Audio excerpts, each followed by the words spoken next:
Hi, my name is Holly. My son was stillborn in August of 2020 at 40 plus 5 weeks. The midwife came around to check for a heartbeat and couldn't find one, so she sent us to hospital. And very sadly, they told us that our little boy had passed away. Um, there was something with the placenta. It was something called delayed chorionic villus maturation, which meant that at the very end of the pregnancy, there just wasn't enough oxygen to support him. And although he was perfect, the placenta wasn't, so we lost him. And then I had a rainbow baby in October 2021. She was born one day early of premature. Well, she was technically premature because she was 36 plus 6. And although she did stop breathing a few times, she was perfectly healthy and is absolutely fine now. So we were very, very happy and blessed to have our daughter Sienna. And we are also expecting our third baby in the summer.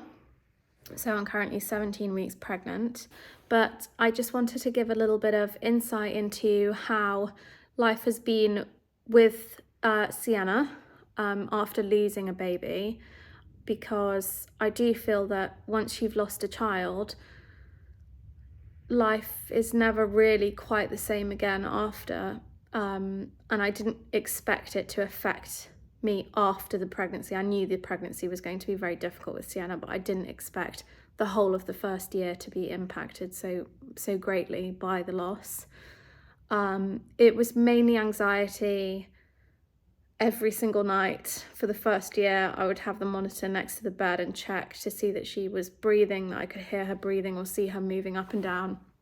I was terrified that she was just going to die in the night. Weaning was really difficult. Obviously, most of it was gagging, but she did choke once and it was very scary. So we gave her purees for a long time. In fact, I'm amazed that she's not still on purees, but somehow it has just worked itself out and she is improving and eating normal food, which is great. I do also feel like she's not here to stay, and I'm kind of waiting for her to go at some point. It feels like she will. It's kind of just waiting for her to die. I know that sounds awful, but if I see clothing for like 2 or 3 years old, I won't buy it just in case she's not here, which obviously isn't a rational thought, but for me, it does seem rational. So I'm expecting the similar thing with the next little boy, but hopefully not quite so bad, because I feel awful that I didn't really get to enjoy the first year of Sienna's life in the way that I wanted to.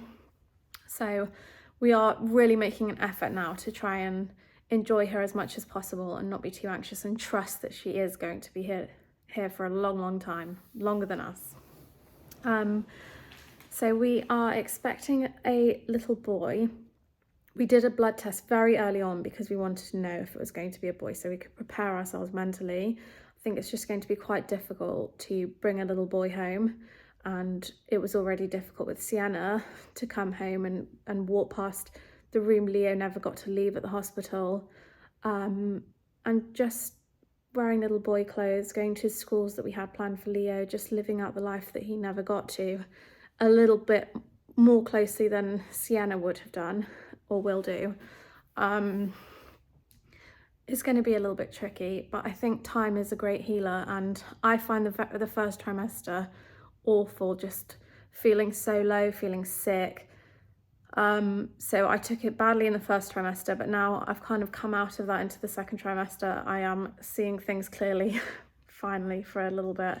And we're very excited about it, about having a little boy and another brother for Sienna. But I just thought it was everything to do with pregnancy that was going to be affected, and didn't really appreciate that the loss of your child really does affect you forever. And I can only imagine that we're only 2 years on, but I can only imagine that it's for the rest of your life, that it will impact you just in different ways. and the anxiety will manifest itself in different ways depending on what you're doing in life. But I wanted to thank everyone for all of your lovely words on the other 2 videos. It was really lovely to read.